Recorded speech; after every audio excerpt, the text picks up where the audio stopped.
I should call this thing Nunu, shouldn't I? And if you understand that, you're as sad as I am. I have been presented with a round to it list. So just a few minutes, I'm going to slurp up some of that excess scatter, and I can genuinely claim I was vacuuming. And we'll see what's underneath. This one's a good one. A little bit pricey, but worth every penny.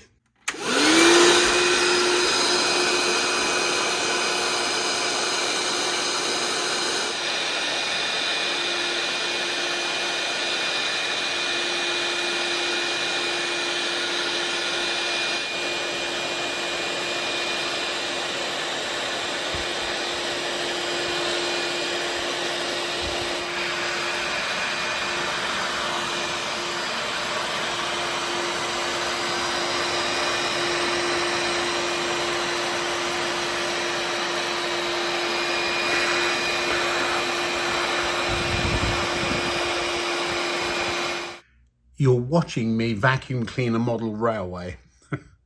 I'm turning it off for just a second because you don't want to watch that and you can't hear me if it's on. The glue appears to be dry. It's looking good. I'm just going to peel up the masking tape to see what that did. I want it out of the way before I get that close. And we'll get rid of that. Ooh, it's stuck to me. I can just about reach this one, and then we'll do those down there later. Come on.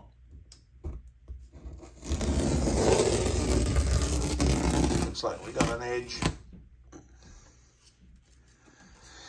I did notice underneath, before you pointed out, there was one of those spade connections that was disconnected. We'll sort that out in just a minute once we get rid of the excess here. See you in a minute. The masking tape worked. It's cleaned up rather nicely. I've got this lip here. I hadn't noticed it until on the other side where this is sagging a little. That fits. I've got the gravel path to put in front of there. I've also got the roadway to sort out. Now, when I was editing the video the other night, I noticed this. Do you see it? Look at that. That lives under there, and it must have been loose. I'll get a screwdriver. Now, quite honestly, that connection block has been nothing but trouble. It fell off when I glued it on and broke the strip. I would have done a whole lot better if I'd have just connected those wires straight to this. But I didn't.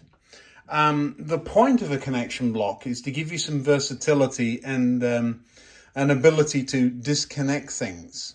So there is a reason for that, but I can't imagine why I would ever do that.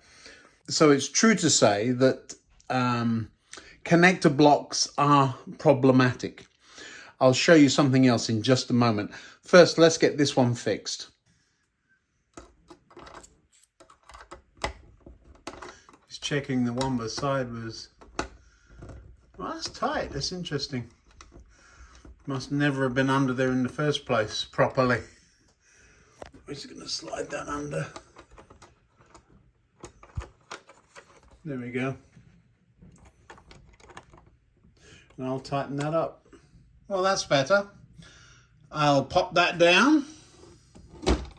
And then what I'll do is I'll mark out that gravel path. The block of wood was simply there to stop the runway coming over on the barrier. While I find what it is I want to show you, I will just say that I have been working on the retaining wall. It is coming along nicely. I've got lots of card ready to finish it off. I'm about, I suppose, about a third of the way there. Right on cue. You've been sent, I know about you. You've been sent to get me, haven't you? Yeah. Did you have your bones? You did. You had your bones. Your tail's wagging. Yes, you've had those. Now, what are you doing with my tools down there?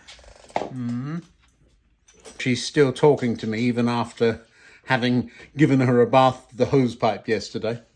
All right, let me show you. These particular connectors are known as, well, we call them T-tap in the industry, but they're known as suitcase connectors.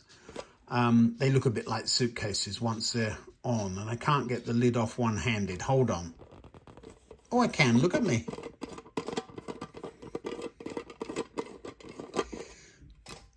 And you will hear, oh, those things are terribly unreliable. You see, look a bit like a suitcase once they're closed. Right. That's one type of connector. You've not seen those on the layout because they only exist on the buses. This is where the buses terminate. This one's set up for 4 and 4. Now, here's a couple of questions for you. What is the resistance between that screw and that screw? To make it very clear, that one there and that one there. Or how about this one and this one? So let me explain what I'm getting at here. You would say that the resistance between that screw and that screw is 0. But it isn't. It's point something of an ohm. Very, very little. And generally we call that negligible. But as voltage falls down to, let's say, 5 volts, by Ohm's law, that point something of an ohm starts to become significant. And something will be dropped across there. There's a difference between there and there and there and there even. Because here you've got a point of contact between an incoming wire. I know it isn't bad, but point of contact 1, point of contact 2, 3, and then when you take the bus, if that's what you were doing, off to the next wire, there's another one. So all those points of contact add up. And as you go around the layout, you would have several of these things as you move the bus along. If you use these instead, how many points of contact are there? Now, I'm not talking about the tap. So what happens is when you close these, there's a little hole there. You can shove a connector in. There you go. As it snapped. I need pliers on it. How many points of contact between there and there? There aren't any, because this wire is continuous. So whilst these are terribly unreliable, I give you that. Far lower resistance than this. And actually, for the bus itself, far more reliable. You saw what happened up under the layout. You only need one of those screws to be a little bit loose, and now you've got high resistance there. Where these fail, just in case you haven't seen them, there's a little knife that the wire pushes down into. And if you get the right kind of insulation, it will bite through it. This is silicon insulation. It doesn't work as well with that. But it bites down onto the through the insulation and makes a connection. That's usually, to be honest, that is usually where the failure point is. So the failure point is between the bus and the tap there. When you close this thing up and put your connector in there, it's a spade connector. It drives in between those two prongs there. That's usually pretty reliable too. There's not much of it, but it's usually pretty good. The point of failure is typically there. So, yes, they are unreliable, but only for the tap. They're not going to interrupt your bus. So, use 10 of these. And if one of them fails and you're using one for every street light, one of your street lights is going to go out. If you use 2 of these or 3 of these, you use far less of these because there's more connections, more breakout points. So you bring your bus in one end and typically take it out the other. So this is set up for 2 or 3 maybe tap points. So these are less reliable mathematically than these. Argue with me. What you have to remember is we're not dealing with high voltage. We're dealing with very low voltage, and these connectors are absolutely not designed for those low voltages. They're rated, I believe this one is at 500 volts, which is, I mean, we're never going to get anywhere close to that. Don't be silly. While we're at it, let me just talk to you about these connections. Now, a lot of you solder those on underneath. I didn't, because I didn't think of it. I'm quite okay with that. But this is a section. So either side of the insulated fish plate there, we've got a wire going down to our block detection circuitry. But what I wanted to talk to you about was the fish plates that have a dropper on them. Let's just say this rail, however we've done it, is powered. The reason people like droppers is because there is a point of contact between the fish plate, and then the fish plate and the following rail. And there is going to be resistance there because you've got a point of contact.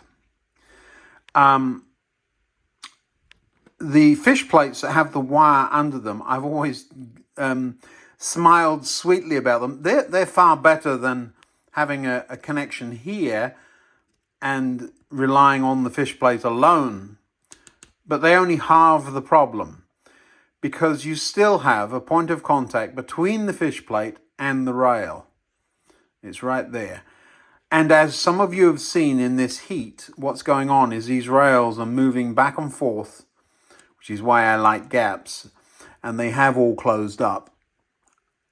But as the rails move back and forth, of course, they do clean the contact, actually, but they also make for looser contacts. Now, there are a number of interesting quirks on this layout. I've set myself up for future blocks. There it is. I knew there was one here somewhere. So the rail has already been cut, so that this would be one block and this would be another. But I ran out of block detection circuits. So what I've done is simply soldered a piece of wire from one rail to the next. Do you see that? Now, there's enough slack in that, even at that if this rail contracts and expands, the gap will close up and open up. The wire stretches, but I wouldn't recommend putting those in for no reason. But the reason that's there is I can take that off, and then this becomes isolated from that. Well, I'll have a connection I can make to these. Now, these are slightly different. This one side of that wire goes to one rail. There's a fish plate up there somewhere, and the other side goes to the other. So I've brought it down in a long loop and back up again. So these are soldered to the side of the rail, but they come down and back up again. Why the down and up? It's so that when I take that other link out, I can actually cut this and I gain myself another block section. There's another one there. So that's the double track up on the top. I've never had the need to do it, but one of these days, that's a one of these days project. And that's what the top looks like. There is an insulated fish plate there ready for another block. But if it weren't, it would still be a good practice to put those wires in like that.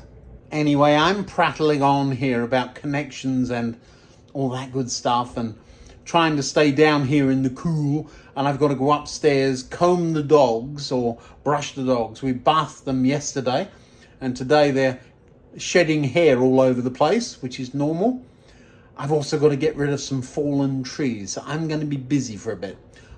I'll see you in a bit. Well, my jobs are mostly done. This is a Kool-Aid jug or a squash jug, drinks jug. See what's in it? And to carry on the theme, yeah, this is actually my favorite ballasting tool. It's full of ballast and you just run it along the tracks. I know there's all kinds of methods and tools and who knows what, but that's what I've used for years. For the purpose of this exercise, we're going to come along here, hit the retaining wall, and I'll use this piece of card just to make sure the gravel stays this way. We'll come all the way around, covering up this as well. So it's going to make a bit of a mess, but let's get on with it. Don't worry, this isn't a ballasting video. How many of those are there online? But I will show you how it works with that drinking cup. It needs a refill, but you basically put the spout down, give it a shake, and away it goes. Keeps it all inside the rails, and then you come along and do the shoulders later. That's it, nothing much to it. You've seen it before. Well, there you go, that's what it looks like once it's had a single pass. Okay, so there's some ballast on top of the sleepers, as there is in real life, and you do have to go along and clean it up as you do in any other method. But I find it's an easy way to put it down. Coffee cup with a sippy lid. I almost made a mistake there. I was going to run it out to the edge of the board, but of course that's where the other board sits. So I've got to maintain the lip. I'm not going further than that today. Just do it in sections. It doesn't look too bad. The security fence, I've got a little bit of work to do there. Some of these sleepers kind of buried, but that's because the track was lifted. Surprised they left the sleepers. Well, the next thing we have to do is wet it, of course. And then I never did find the coffee lids, but I have a syringe.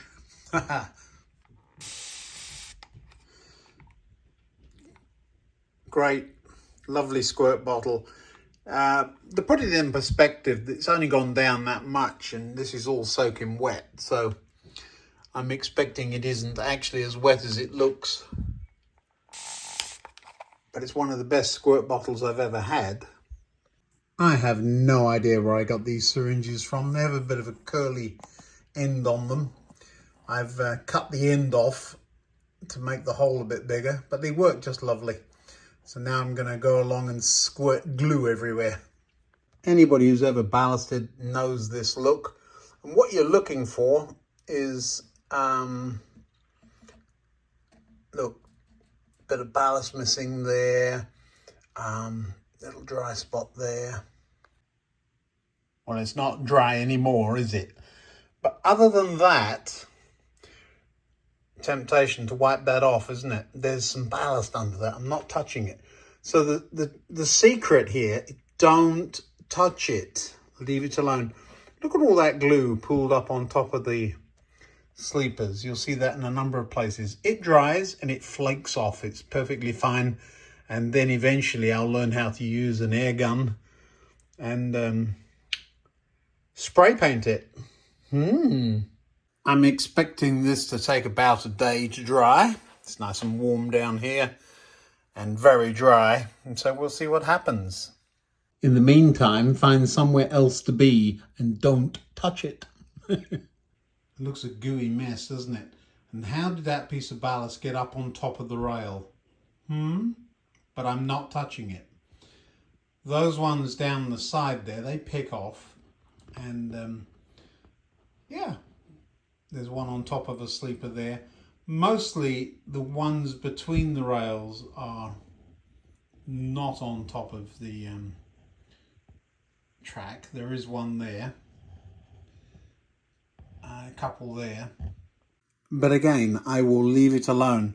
Interesting thing over here, the glue all squirted out at once and it pushed some of the ballast up.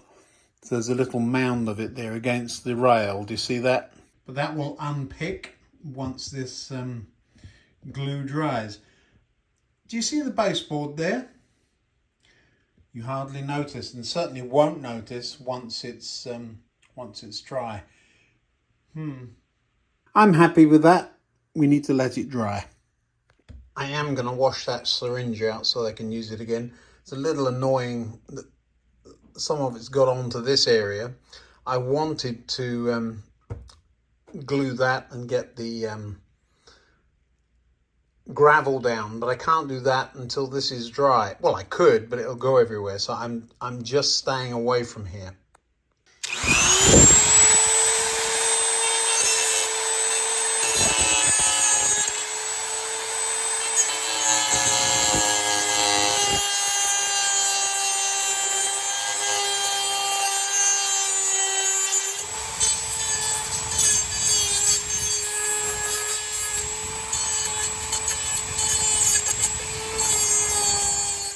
Well, that's another job ticked off the list.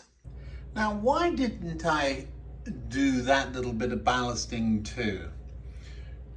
What about this bit and this bit?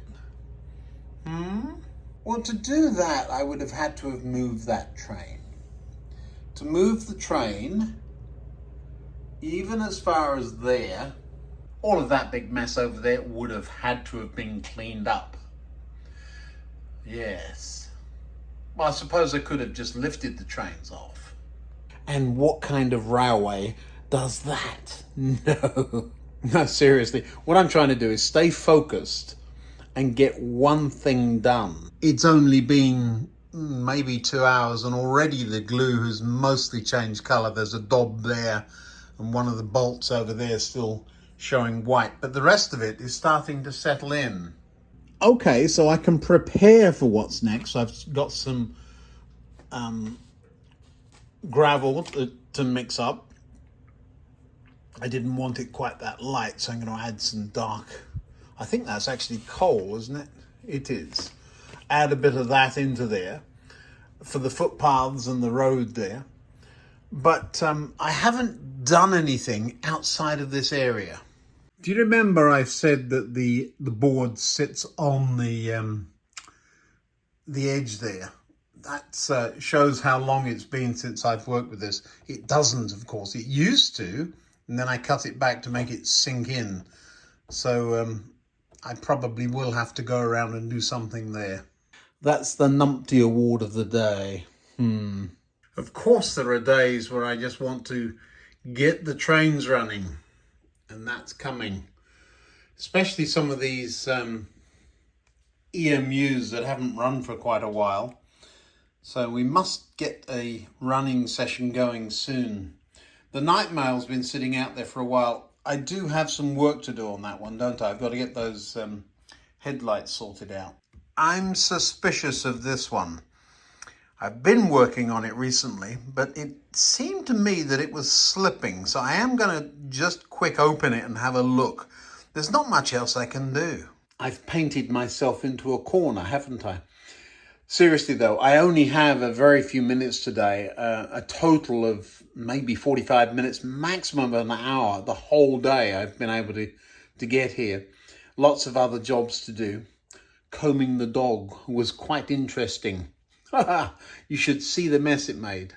Okay, so this is going to be a maximum of 5 minutes. I really don't have time to do this, but we're just going to have a quick look.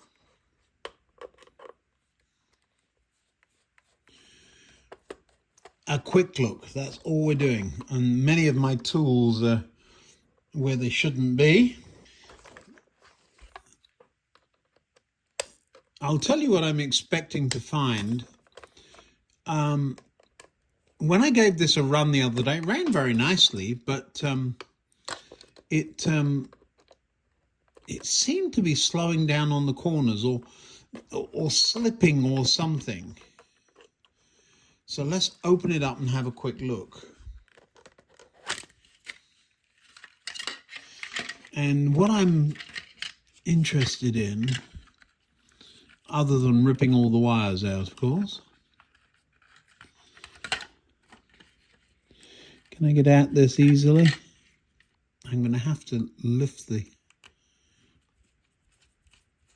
the socket off. These little jobs that take just a minute can end up taking absolutely ages. So I'm well aware, but I really am on a time crunch. There we go. Now we're going to have to just squeeze those together. Am I going to have to go and get pliers, or are there a pair here? Some of my electrical tools are here.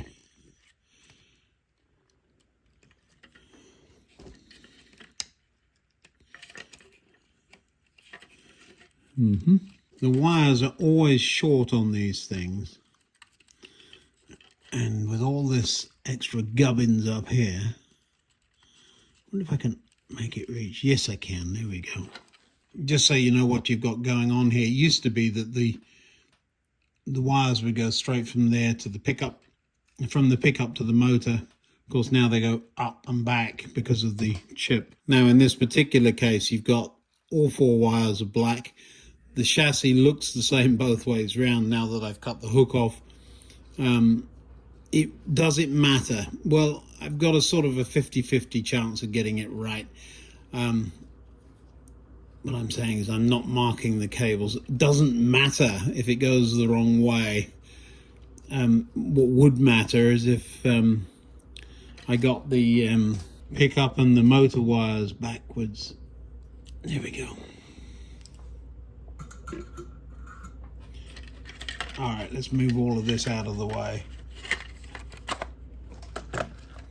and have a quick look at this. Do you see the old days? It would have been very simple. This connection goes to there, and that one up over the top and to there. Now, the way this particular chassis comes off is you just put your fingers on the bottom and pull, and it should, says I. Yeah, there we are, as simple as that. So that wasn't difficult.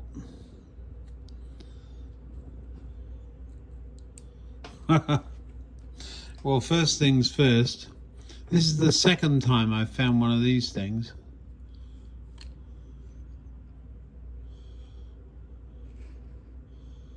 Look at that. You see that? De-fluffage. Amazing. All kinds of bits and bobs. Well, these wheels just clip in like that. Do you see? Now I have to remember which way round they go. But that's all there is to it. See this clip here? That lifts. I really don't want to break it.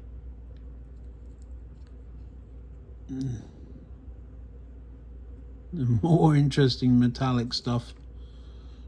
It's like it's been through a, I don't know what. Interesting.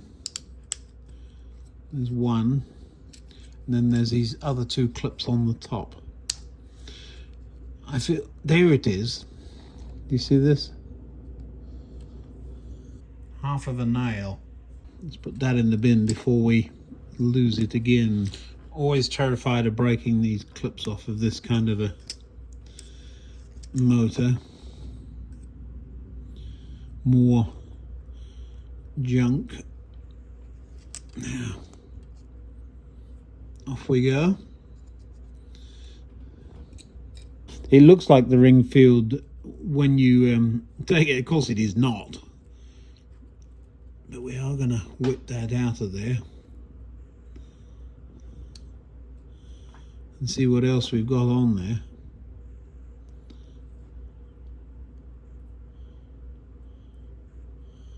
There it is.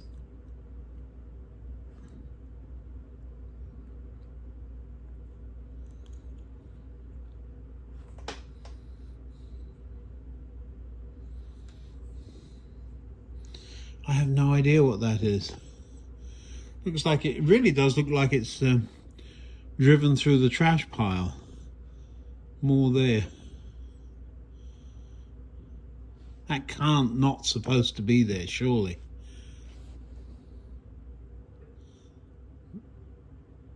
I wonder if that's supposed to be there.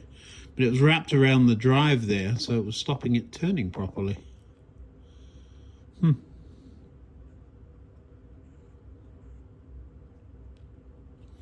Not what I expected to find, I will say.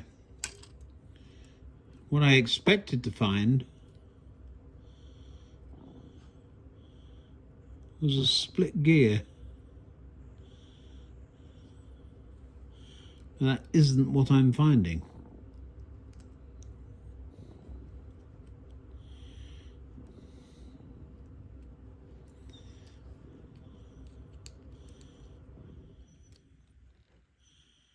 Sticky. Are they turning? Mm-mm. Got the other one.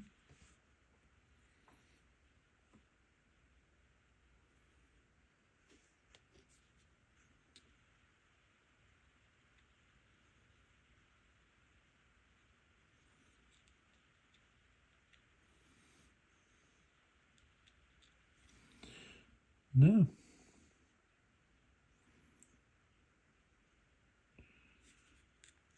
Some fluffage.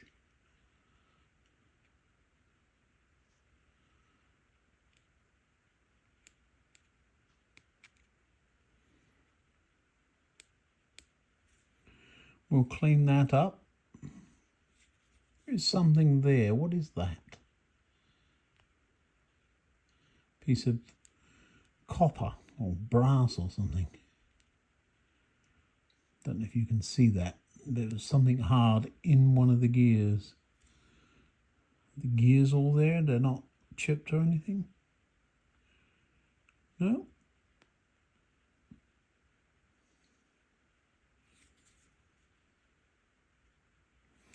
Well, we will clean this junk up and put it back together, but that will not be tonight. I will be in trouble if I spend another minute down here. Don't think I've seen a motor quite like this. 3-pole. One of the ways you can tell how many poles a motor is, other than counting them, I can't. First, if it's cheap junk, you can make an assumption. There's some more of that stuff. You see it on my finger? If you turn them, you feel it go dump. Where the magnet gets it. Dump and dump. So we're round now, and that's a 3, not 5. Okay, a funny little experiment for you, which will tell you the polarity of the terminals. I don't know what it'll tell you about the terminals, but it will tell you.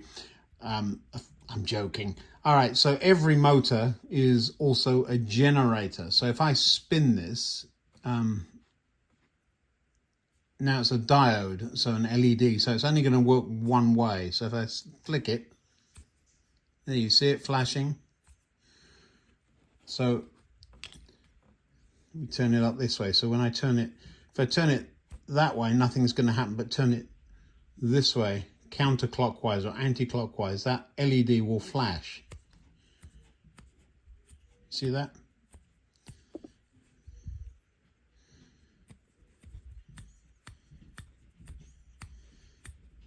Now, if I were able to actually spin it, it would blow the LED.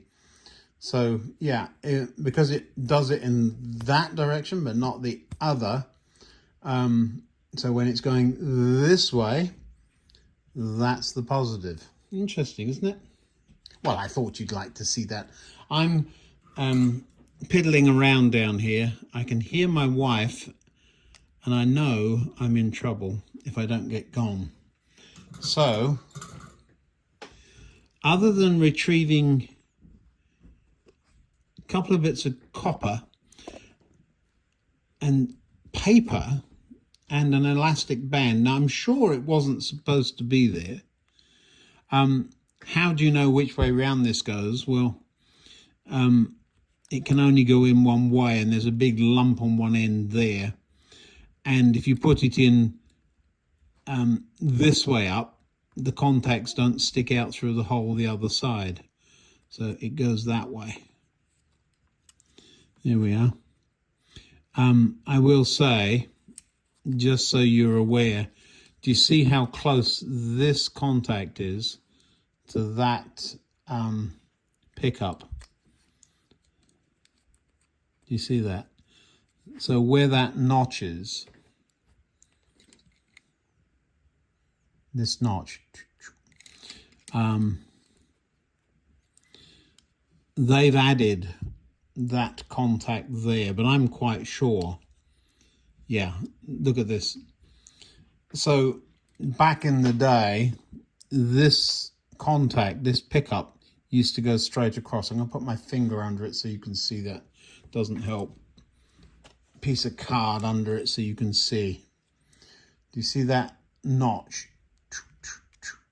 That notch is to keep the